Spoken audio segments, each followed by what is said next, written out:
Yes, all right, here we are. Welcome first, Jenny and Piya at this podcast. I'm very delighted to have you both here. And I will introduce them both in a minute. Let me first introduce the podcast itself. It's a podcast of me, of Beal Mindfulness, and these specific episodes are called The Wisdom of the Seeker. And we'll talk about topics around awareness or true nature, and also how the take of Jenny and Piya on their journeys, and topics also they want to bring in. And we'll see where our conversation leads. And I'm very grateful to have you both here, because you're two inspiring and powerful women. And it was interesting because when I started to think about this and invited you both, I remembered when the first time I arrived in Buckland Hall. Do you remember that, Jenny? I didn't was that the time when I picked you up from the station? Oh, yes. It was my first long retreat. Yes. Some guy, Rupert Spira, I didn't really know him at that time, except of a few YouTube clips. And then I remember you stepping out of a big car, a relatively small woman, and very kind, and really helped me to feel welcome there. And then from then on, I think we all three went to many retreats with Rupert. So I'm still grateful for that, because that was a soft landing, because you never know when there's a big group of people in a new setting. All right, that was an FYI. Let me introduce you both. Let me start with Piya.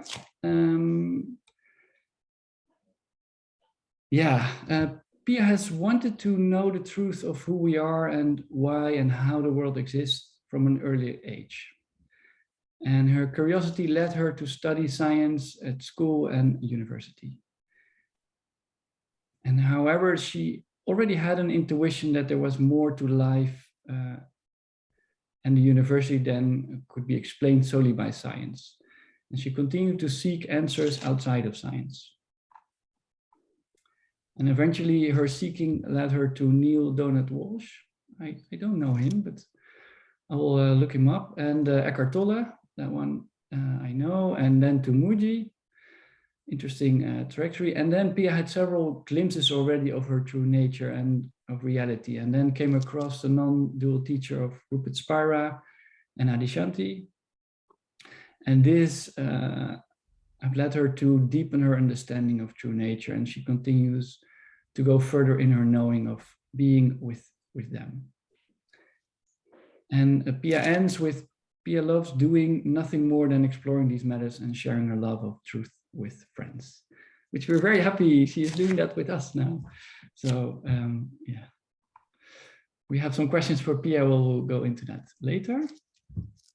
We'll go again to Jenny. In her early 20s, Jenny Beal became already interested in the ideas of P.D. Ouspensky and eventually found a way to Dr. Francis Rawls.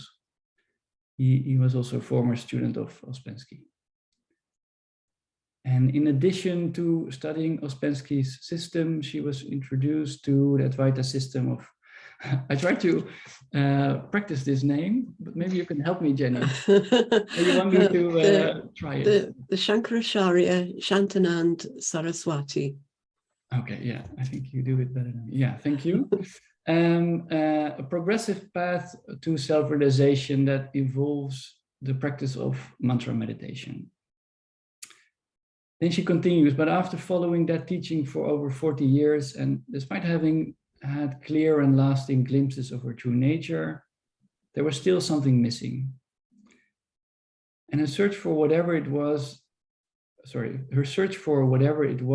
that was missing led her to the direct path and to Rupert Spira. So the teacher we all have in common. It was through his teaching that she discovered the permanent and imperturbable peace, happiness and ease of being that is the birthright of all of us. That's beautiful said. And after that, she desired to deepen her understanding After that, her desire to deepen her understanding led her to Frances Lucille, which is the teacher also of Rupert Spira, where she discovered the freedom and the joy in living in not knowing.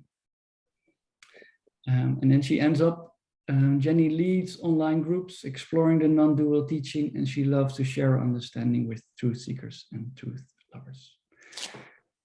Also very welcome to you, Jenny, and to you, Piya. Yeah, shall we dive into it? I have some questions prepared, but I'm very free if the conversation goes to other courses or you want to bring in something during conversation. So feel free to do that. The first thing I was wondering when I was preparing and reading the bios, but also when I invited you, Jenny, was like, yeah, I call it the wisdom of the seeker, but I see you so well established in the teaching and in awareness. And I find the term seeking a seeker also an interesting term. So would you explain a little bit how you see the seeker and how you set yourself there? Yes, I think the seeker is really a stage in the spiritual path when you're not entirely sure what you are. You're not entirely sure how to live your life, and you're not entirely sure what the universe is either, and what the relationship between you and the universe is. So you're investigating. So I think it's very much a time of investigation. And then there comes a point, and partly it's through investigation, and it can be through what's sometimes called higher reasoning, but it's really looking in a rational way at what we know for certain and what we don't know for certain. And at some point, I think there's some doubt comes in as to whether you really are just a body and a mind, and whether you whether what you essentially are ever came into existence or would ever go out of existence. Obviously, the body and the mind are doomed to go out of existence at some point. But does that really mean that you are? And so a doubt comes in at that stage. And once that doubt comes in, so you're not entirely sure, then at that point, the seeking really doesn't die down completely, but it dies down a little bit. It becomes a bit more muted, and you're really exploring. Well, the teachers say you are awareness. You are that which is aware of your experience. You're not an object of experience. You're that which is aware of experience, and that is unlimited. And you're exploring that and experimenting with that. And at some point, it becomes more likely than not that you feel, yes, I'm not just a body and a mind. I am that which is aware of my experience, and I'm pretty sure that's eternal. That never came into existence, goes out of it. I might not be 100% sure, but I'm actually pretty sure. And I think at that point, you become a truth lover rather than a truth seeker. Yeah, that makes sense. And for me, is that sometimes I also know that I am, let's say, but at the same time, also my system sometimes forgets it, or is still seeking for something. Yeah. So yeah. Okay. I get it. So that's what's with the conversation. Okay. Thank you, Jenny. Piya, do you want to comment on that, or is that so clear that you think? Well, it's very clear. I completely agree with Jenny. In my experience, I think similar to what you said, Mark, there's um, there's definitely a knowing, but there seems to be a little bit more backwards and forwards. At some cases, like you said, your system forgets, and sometimes this body mind forgets, and then there's sometimes a bit of a straying off or a wandering, and then a returning. So I think that's something that I've experienced for quite a while.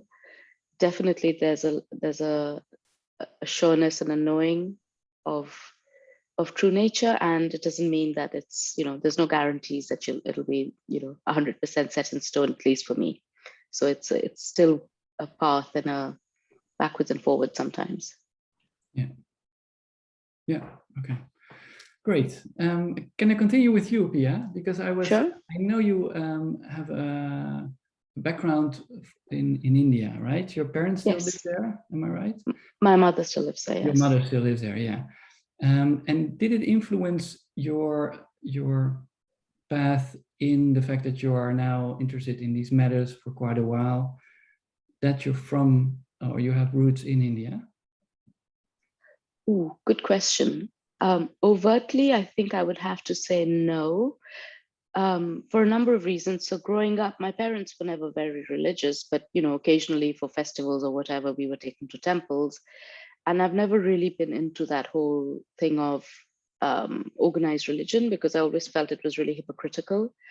I also went to a Catholic school, which kind of put me off organized religion for a while. But also, I think there was this rebellious streak in me, which, anything that was kind of the norm, I kind of rebelled against, right? So it was the norm to be interested in going to the temple and being a good girl and all the rest of it. So because it was what was expected, not necessarily by my immediate family, but by society, I kind of, rejected it big time. So I think it's my curiosity and my kind of this, it's like a need to know, just a need to know. I need to know why, I need to know what, kind of, it's always been like that, that led me on the path. And I remember many years, after I got interested in these matters, I went back to Delhi to visit my family. And this street that I take from my house to our favorite shopping area is called Ramana Maharishi Marg. And that was the road that used to lead to my school. And I had never, it was not even part of my consciousness. It was just, oh yeah, that's the name of the street. And then many years later, I'd gone back to Delhi and I was going from my house to the shopping center, and it kind of like, there was a big ding in my head. I was like, oh my God, I've been going on the street since, I don't know, as long as I can remember, but it never occurred to me how important this teacher is. And yet, he's been a huge, I suppose, influence for all of my teachers. So, that's kind of the long way of answering your question, I suppose. Yeah, that was interesting because I always had this. I've been to India in 2019, and I went to Tiruvannamalai, the place where Ramana Maharshi lived for quite a while. And then you get a bit of an idea. I know it's romanticized Yes. image a bit of India. So I thought, like, yeah, so I was curious. I never asked you this question. So did it influence? But actually, it was your innate curiosity and even a bit rebellious, like I want to find my own truth, that led you to this path. Yeah. Okay, beautiful. Okay. Let me go to another question on the bio, which I was reading from you, Jenny. I read the last part, I think not the final part, but before that, you wrote a little bit about that you gained a lot of advice for Rupert Spira, and let me quote, through the teaching of Rupert Spira, Jenny discovered permanent and imperturbable peace, happiness, and ease of being. And we all know Rupert Spira. And then you went on by saying, like, with Francis Lucille, I discovered the freedom and joy in living in not knowing. And I was curious, what happened from going to more teachings of Francis Lucille that it had a different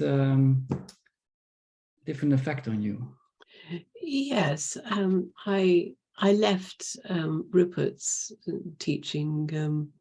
It's been sometime in 2020. I felt I didn't go to any more of his. I mean, it was all online then, of course, because you know, of COVID. But I didn't go to any more of his events because I felt I can't see what more I'm learning from this. Yeah, it's sort of okay, you know, being with other people and things, but you know, you weren't there in person anymore, of course. But I felt there was so much repetition, and it also felt a little bit like a religion, and it was that aspect that I wanted to really explore for myself, because you know, over the ages, most spiritual teachings, which originally were teachings about non-duality, you know, the Christianity, Hinduism, Buddhism, really, you know, really teachings about non-duality, but over the ages they've become religions. And there's a dogma associated with them, and I felt that was happening. So I took some time. I took several months, and I was just exploring by myself. I was reading a bit of Jean Klein at the time, but I was mostly exploring by myself, and just asking the questions: what do I really know for certain? What am I absolutely certain of? And there were some things that I was certain of, and there were some things that I wasn't. But also during that time, I was I've always been watching Francis's YouTube clips, and just by chance, I watched one which talked about idealism and realism. And I had kind of bought the idea of idealism, which is what Rupert teaches. And I'd been convinced by the arguments that he puts forward for that, particularly in The Nature of Consciousness, which is one of about his fourth book, I think. And what Francis was showing was that argument was fallacious. And that was a huge shock to me, because I thought, you know, I could have noticed this for myself. Why didn't I? And I don't know why I didn't. I think it was just complete devotion to Rupert, and not doing enough real careful questioning. So I didn't do very much about it at that stage, because I thought, well, no, I don't need a spiritual teacher anymore. Don't really want that. But then another friend who we all know, Rachna Chawla, she was attending Francis's online sessions. He would run one every day, in fact. And she was, well, while he was talking, she was typing up notes. I don't think she does that anymore, but she certainly used to then. And she would send me her notes of those meetings, and I looked at those and I thought, gosh, this is a very different way of explaining non-duality. This is much closer to my roots in science and mathematics, much closer. And so I've always, for a long time, I've been involved with Bill Free, who's originally a Course in Miracles teacher, but then went to Rupert, and for a while has been helping Course in Miracles people to come towards the direct path. And he was running a conference, and because I've been helping him, co-hosting him with him on a whole range of webinars and things. He gave me free access to his conference, and Francis was one of the people there. And so I thought, well, I'm going to ask Francis a question. And what has always struck me right from the beginning, when I first came across the direct path, was a quote from Jean Klein, which said, "Live in not knowing, free from memory." And I had asked Rupert about it, but I'd not got he'd not got to the core of what it meant at all. He was talking more about knowing than not knowing.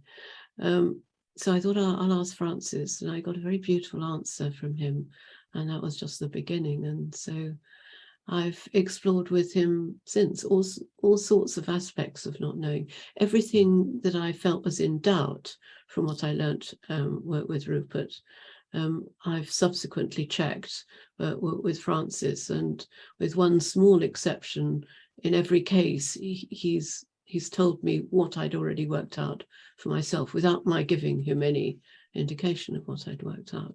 So I felt we were much more in tune, there was much more resonance there. And Jenny, that's very beautiful, put the not knowing part. Can you give an example of what struck you when Francis gave an answer to you? Yes, the answer he gave was that living in not knowing doesn't mean we don't know how to drive or we don't know how to work a computer. What it essentially means is that we don't know what we are. We know that we are, but we don't know what we are. And it's that's important. If you say, for example, I am pure consciousness, you're putting a label on yourself, and you're turning consciousness into a noun, into an object. Francis does use the word consciousness, not that often, and awareness also, but more often he uses the word reality, and that doesn't have quite that objective quality as consciousness does. So that's very helpful. So that's at the highest level, but there are levels much that relate to practical life, which I think are really important too. That you don't know for certain whether someone who's behaved in a certain way is in ignorance or not, whether it comes from ignorance meaning a sense of being a separate entity. You don't know for certain. We judge so often. We judge people, and in a lot of cases, it's you feel, well, yeah, I'm at least 99% certain, and that's okay as long as there's the 1% uncertainty there. As you're not completely condemning anything or anyone. So that's one practical example, and I think that's really important. Yeah, thank you, Jenny, for that. Yeah, do you want to add anything to that, Piya, or comment on that, or good? No? Oh, it's beautifully put. It's something I kind of face every day, but more, I suppose, well, at both levels, the real level of unable to know in a way what we really are, because as Jenny said, you can't really, it's indescribable. The minute you name it, you've diminished it, you've objectified it. So that's always a part of the daily experience. And then there's the other not knowing about, should I take this job? Should I take that job? Should I do this? Should I do that? What would be right? And sometimes that not knowing can be quite challenging, because I'd love to know, and then the mind just wants to know and then get on with it. And what I'm dealing with quite often is just the not knowing part, is like, but I want to know. So that's always like interesting to watch, that kind of internal tussle sometimes. So yeah, I'd love to explore that with Jenny another time, perhaps. Yeah, I resonate with you, Piya, with that, and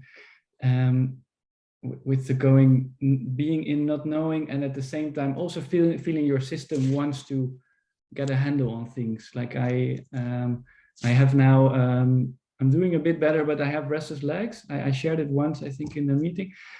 So it's a physical challenge, and I feel that my system wants to get really a handle on it. So and that's also okay, but yeah, and you add also layers on that of wanting to get a hold of it. And also to go back to you, Jenny, on the I remember I went to Nepal. I went to I think a 10 days retreat of Buddhism, and I found this is a different comparison than from Rupert to Francis. I can't compare myself there, but it was from the original Buddhism. There were so many layers around it, and I was curious, like, okay, what was the original teaching of Buddha? So I was starting to investigate. I went to the library there and started to read and read and read, and it was so interesting how, I don't know, what I could fabricate from, I don't know how many thousands of years ago. It was so clean. It was so, and then there were layers around it, and it came in contact historically with Christianity, and so yeah. I think you mentioned it, Jenny. Then it becomes a religion, and it becomes something different.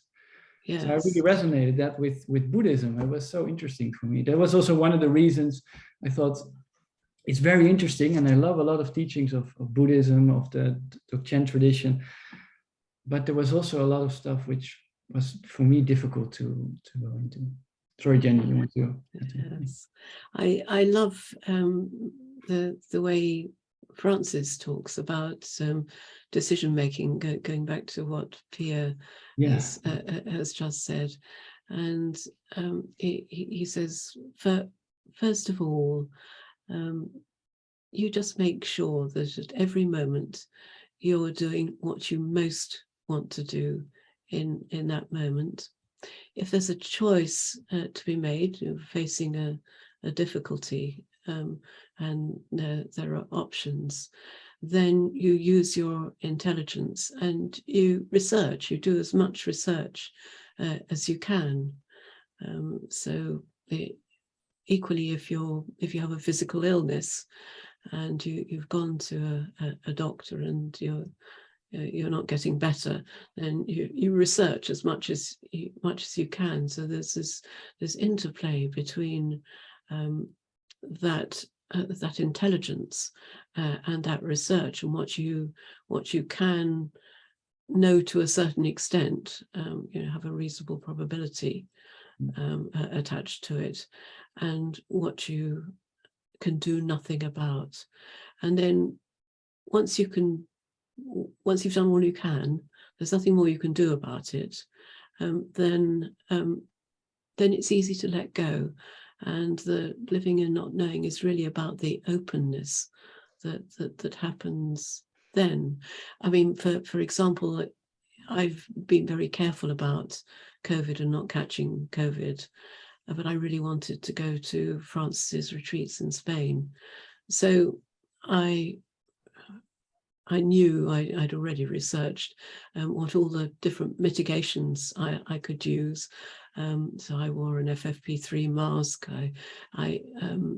The whole time when I was traveling, the whole time when I was in meetings indoors, and of course we were out of doors a lot of time, and I knew that there was still a possibility I would get COVID, but I was perfectly happy and at ease with that, because I'd taken every reasonable mitigation that I could to reduce the risk as far as I could. And my desire to, because I'd never met Francis in person, my desire to meet Francis trumped the remaining level of risk.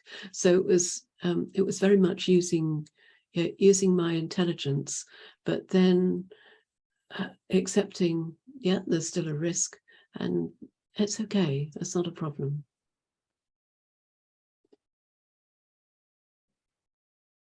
Yeah. Beautiful. Beautiful answer. What do you think, Piya? Is that helpful? Oh, I'm really glad she used that example, because I was really curious how she'd overcome her kind of concerns around COVID to go all the way to Spain. So, but yeah, I mean, it makes a lot of, it resonates, it makes sense. There's, there's this thing about you can only do what you can do, and then you trust, leave the rest up to God or to life or whatever. So yeah. Beautiful. Thank you, Jenny. Another question: if we're going more to life, let's say, how we live our lives, and one of the things I am keen to hear from you about when we talk about also different teachers about trauma, emotional healing, and there are different viewpoints on that. And I'm always, I don't want to say struggle, but also have to find my way between understanding the teaching and let things be as it is, but also there's an element of your incorporating your body, of your emotions in your life. So that's a topic and I might not be the only one, which I would love to hear your take on. Yeah, do you want to kickstart or? Sure. I think there's some schools of thought that say that you should only stick to the meditation or the non-dual approach for everything. I tend not to go with that, because I think you do what works in any moment. So if you have toothache, you go to a dentist. You don't sit and put on a YouTube clip of, the Piece of True Nature or whatever. I mean, you might do both, but you tend to get help in the relative world as well. And with trauma, I think there's a number of things that work for different people. Like in my own experience, I've explored various different, solutions, modalities, whatever you want to call them. When I was a lot younger, I had, I remember the first big workshop I did was I'd just broken up with my boyfriend at the time, and I was just like a complete mess. And I went for the seminar, which was one of the most deep glimpses of true nature that I had, actually, which I didn't know at the time. I found out later. But, it was a seminar called the Man-Woman Seminar. And at the time, my trauma and my pain was around heartbreak. So I don't know where I heard of it. I just went along for it. And it was what I needed at that time, and it really helped me. In other times, I've worked with other modalities. Like, for example, one of the ladies I've worked a lot with in the past she's a trauma counselor for women. And it's about what works for you in the moment to help you process, heal, deal with what's bothering your body-mind system, right? It doesn't necessarily mean that it's not necessarily always a permanent fix or a permanent solution, but there are things that your system or your body, mind, your soul needs in the moment, and it's important to address that. And equally, what in my experience I found was that, there's always been that deeper level of longing for truth. And so I've continued that too. So, my answer is that I think we can all say that awareness doesn't feel trauma, but, if a log falls in your foot, you feel the pain, so you have to deal with it. So it's important to do both, and to keep trying things, and do what works for you. And usually, in my experience, whenever I've needed something or someone, they show up. It's in my life, in my experience, and it's also about being open and trusting. Sometimes it doesn't mean that everyone you meet is going to be like this amazing healer, but quite often, more often than not, actually, in my experience, I've needed something, or I've had a longing, either expressed or unexpressed, and that sort of materializes. And it's about then just being open and exploring it, and having discernment. Obviously, you don't just jump headlong into the arms of every quack you meet, but you have obviously, like Jenny said, intelligence. You have the faculty to think and be critical. So you use your intelligence and your intuition. And so that's how I've kind of navigated that with my kind of own, addressing my own trauma and pains and dealing with them and coming to terms with them. And then finally, what I would say is there's always at least in my experience, there's always been an element of being with it, welcoming it, and also almost embracing it, whether that's, with the sitting with it, or whether that's through a body-based somatic kind of an approach. And I've always found that at the heart of trauma is love, at one level or the other. So it's a really profound exploration, but it takes a lot of courage. It can be painful. Yeah, So I hope that helps. it does. And can I, it was, there were a few things that popped in my mind. The last thing was that at the end of trauma, were you saying that there's love? Yes, in my experience, most of the time when I've had, when I've really gone deep into it, whether it was, I don't know, childhood experience, or whether it was terror in my soul or being, and when I went deep enough, I always found that it was love at the end of it. Like, even grief, which is a classic example, right? You only grieve when you lose something or someone you love. So the heart of grief is love. The heart of fear is love, actually. At least that's what I've always found. Yeah. Okay, beautiful. And another thing what popped up in my mind was that you were saying something about trust, and then I went back a bit what we were talking about. I think you both mentioned about the not knowing. So there is also, I don't know if that's linked, but in my mind it linked a little bit of even trusting life a little bit and maybe if I weave in correctly what Jenny was also saying, indeed, and you were saying also, like, use your intelligence, investigate, check, and then also if you've done that and you don't know, then trust that life will come to you or something like that. Yeah, and it does. Every single time I've had all kinds of strange things happen and show up, and when I've gone with them, they've usually been really beautiful and profound. Everything from this seminar I talked about, which was packaged as a seminar on relationships, but ultimately, of course, it was about true nature, because that's really the only game in town, I think. And or even shamanic studies or non-duality. It's always been an appearance, or something shows up, a book grabs my attention, I see a YouTube clip, a friend says something and something sticks. And if your curiosity is piqued and you feel like something, or I feel like something, I generally go and I check it out. So, and it's never let me down yet. Yeah. Okay, thank you, Piya. Jenny, what do you like to say about this? Well, I liked what you said, Piya, about being open to all sorts of different approaches, and partly investigating, partly going with your intuition, because I think there isn't just one approach to trauma. I feel exactly as you do. It's whatever is right for you in that moment. I think there's some idea which tends to be circulating among non-dual seekers and truth lovers, and that is that any kind of psychological emotion it comes from ignorance.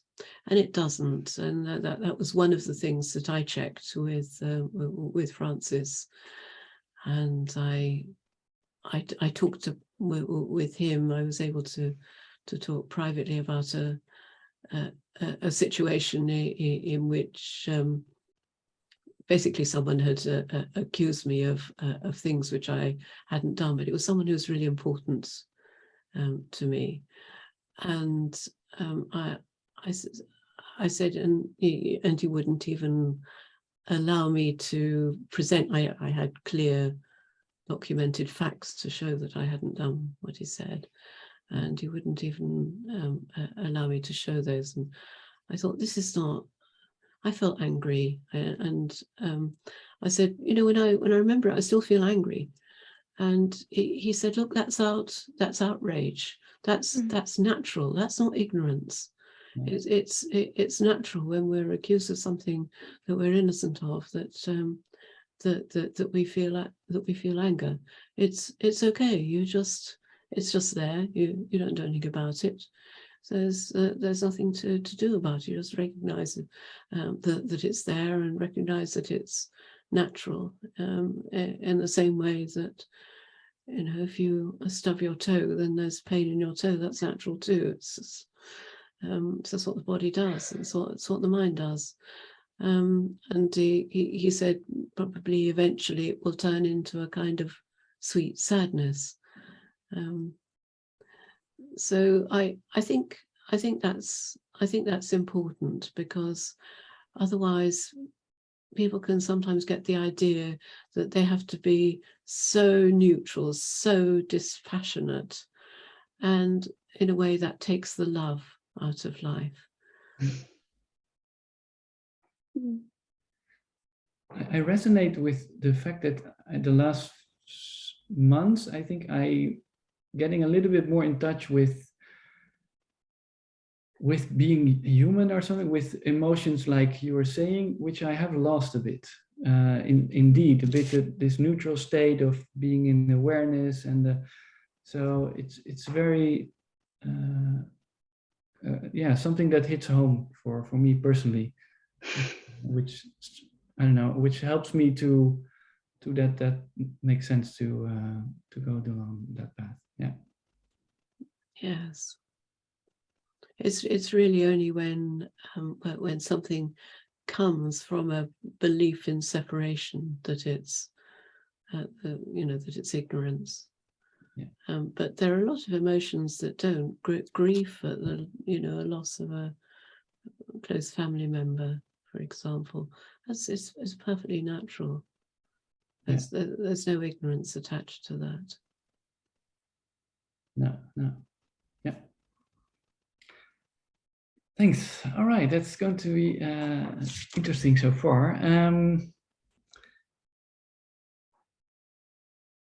There are various topics. Let me go into the topic I thought about in the beginning, when I think Piya was talking about the road you went on of Ramana Maharshi, and then my mind went to silence, and I know in theory that silence, I read in the books, is so important, and it's meditation, but it's starting to dawn on me that I think Ramana Maharshi, but correct me if I'm wrong, is saying something like silence is the best teacher.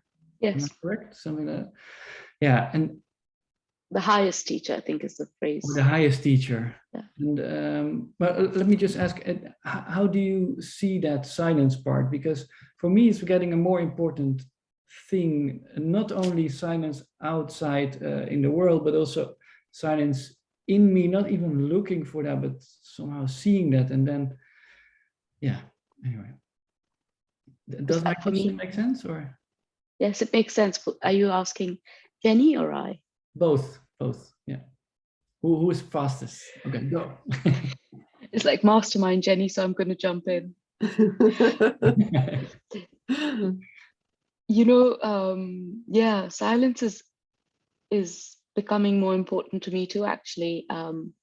I remember we were at the Adya retreat together some years ago, right, Marc? And that was my first, well, not really my first silent retreat, but I remember that complete sense of stillness and profound peace that I experienced from there. And that's been something that I've gotten more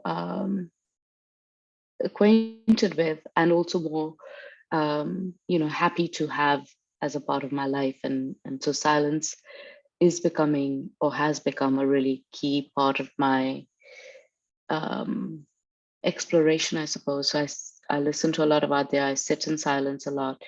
And I used to be, I still am in many ways, a really extroverted person, right? I love being out and about and, you know, all the rest of it. But I notice more and more there's like very strong need to have me time, space, silence, and stillness as well, to kind of almost maybe to balance the extroverted part of my nature. Yeah, it's so comforting, isn't it? Silence. Yeah. Yeah, thanks. Yeah, and Jenny, how about you? Yes, so silence for me is just something that happens, and sometimes it doesn't. And I don't have a practice of sitting in silence. When I feel like just sitting down and closing my eyes and being silent, then I do that for as long as I want to. But it's there's no kind of discipline of any kind attached to it. One thing I found really interesting was that when I went to Spain, there's normally where I'm living, it's very quiet. I mean, nowhere is completely silent, but it's very quiet, hardly any traffic noise, just, you know, maybe once every couple of hours a car will go past, but even that's way in the distance, and there are birds singing occasionally. When I went to Spain, the noise was simply incredible, because we were in the city, in Barcelona, and we weren't in the noisiest part of the city, but it was pretty noisy. But what I found was that somehow my body mind responded by taking me more often and more deeply into silence within myself, even though the sounds were still going on outside. So I didn't completely disappear into Nirvikalpa Samadhi, except times when I wanted to, but generally not. But most of the time there was this very deep silence, and there was just a general awareness and no focusing on sounds. And I thought, no, this is quite strange, because at home there's fewer periods of silence in my life, and I think it's because the outer environment is so quiet. So quietness will happen, then it will stop, then it will happen, then it will stop. I asked Francis about this, and he said, well, yeah, that's just natural. Sometimes at some points in our lives we find a need for a huge amount of silence, and that he never sits down in silence either. No. He does not? No. Okay. Yeah. So are you saying both that it sounds like something that almost comes to you, the silence, and also your system responds to yes circumstances, and then you actually... It's entirely natural. Yes, Exactly. Exactly. Yes, I'm just noticing it, not trying to find it, not thinking, oh, I should be silent, or I should spend time in silence. No, there's no I must in my life anymore. That must be nice. Yeah. It is nice.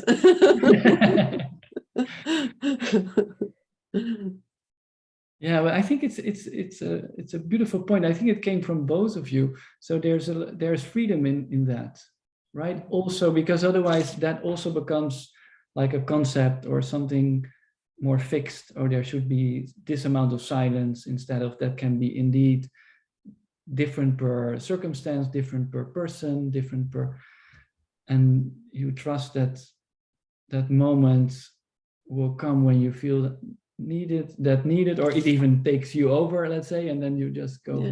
Yeah, beautiful. Okay.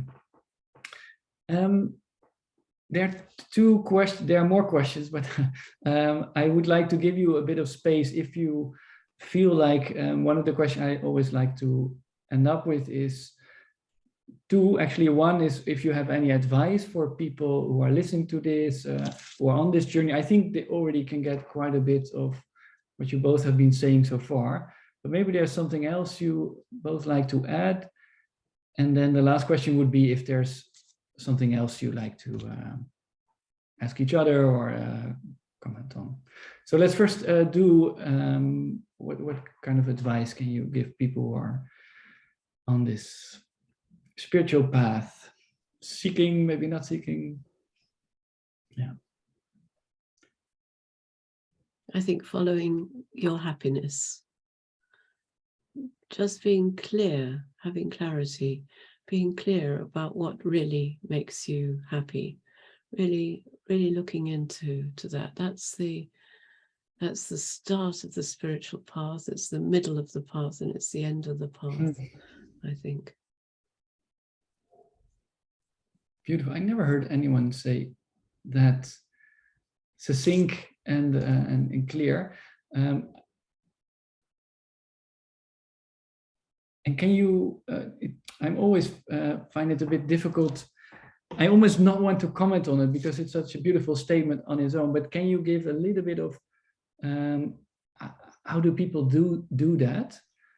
How do they translate that to their lives? Follow your happiness. Is that? Yeah. Yes.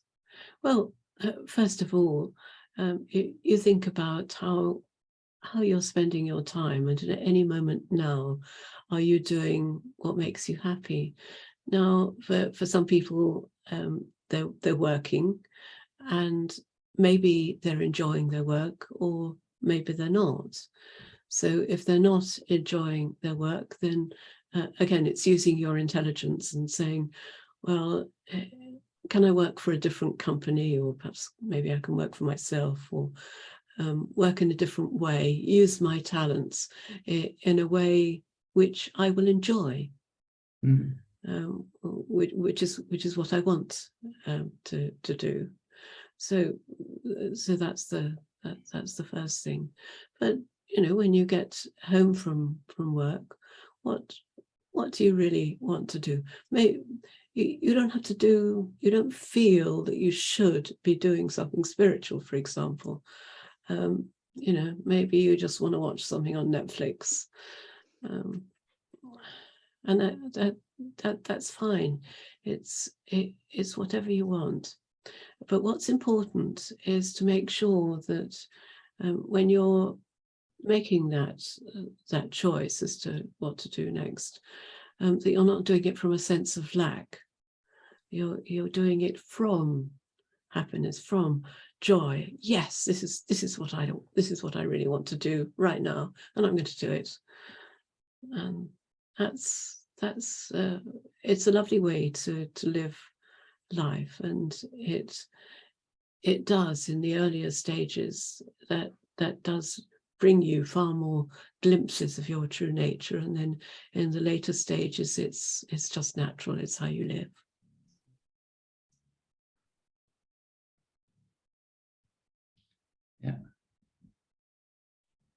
Yeah, so it sounds so simple. Yeah, it is simple. It's simple. Yeah. Yeah. Is it the mind sometimes making it more complex? Seem to make it more complex for us. Instead, maybe we already know what we do feel at that moment. Yes, and it's asking yourself, am I doing this because I want to feel more important, or I want people to like me, or I want to fit in with society? All of those things are doing something from a sense of lack, and really for yourself that they're not what you really want to do in this moment. So it leads quite naturally, in other words, to self-inquiry. Yeah. And also, and correct me if I'm wrong, if you don't know, which can happen where it is, that it's also fine. You just be with that. Yes. Yeah.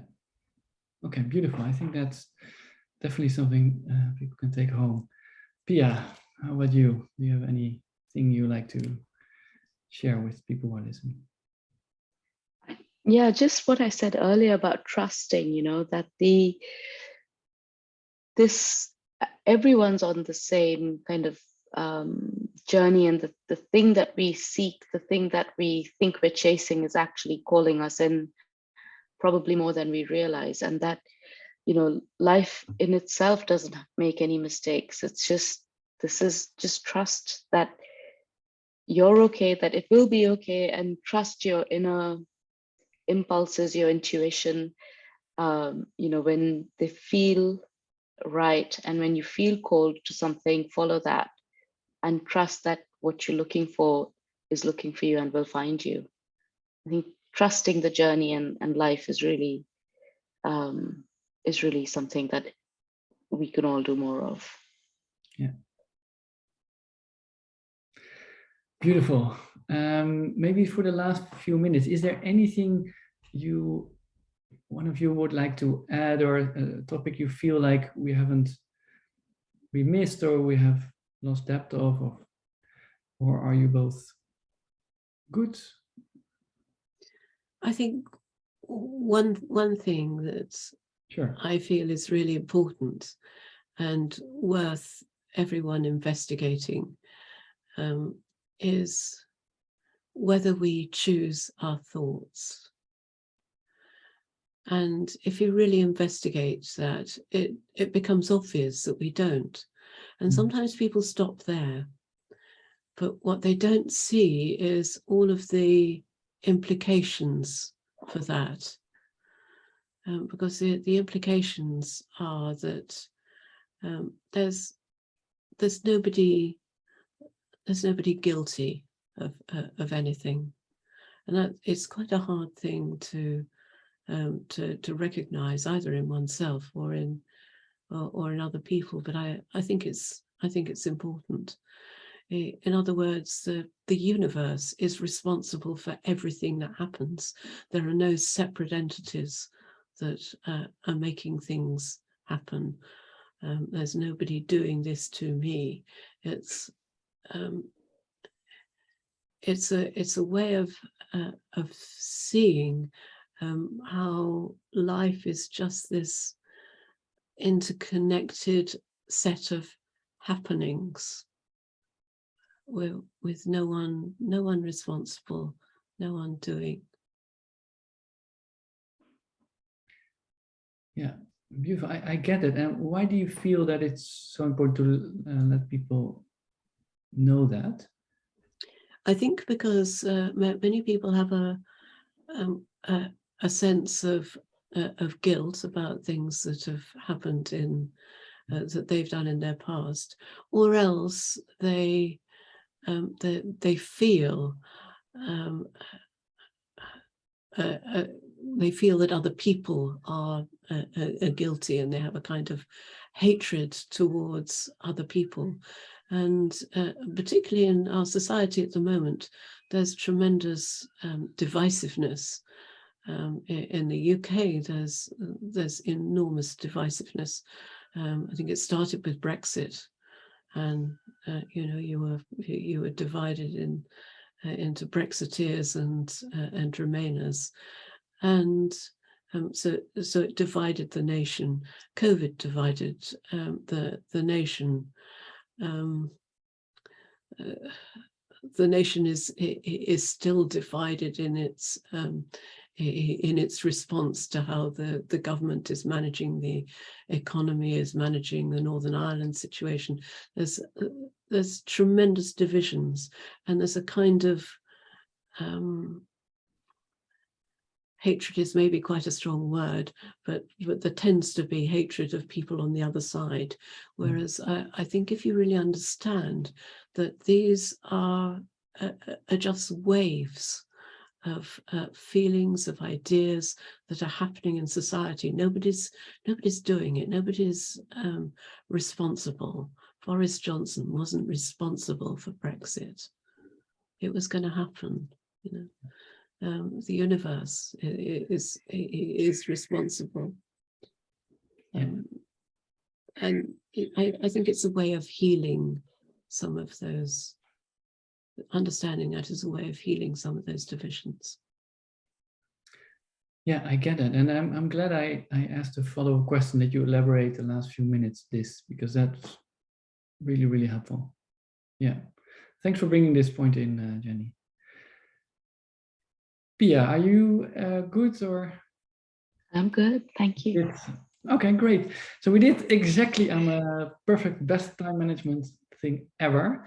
It's more or less an hour. So for the people who have been listening, I hope you get quite a lot of things out of it. I sure did. And it was I already knew it was going to be interesting, but it really turned out to be so. So thank you both for sharing.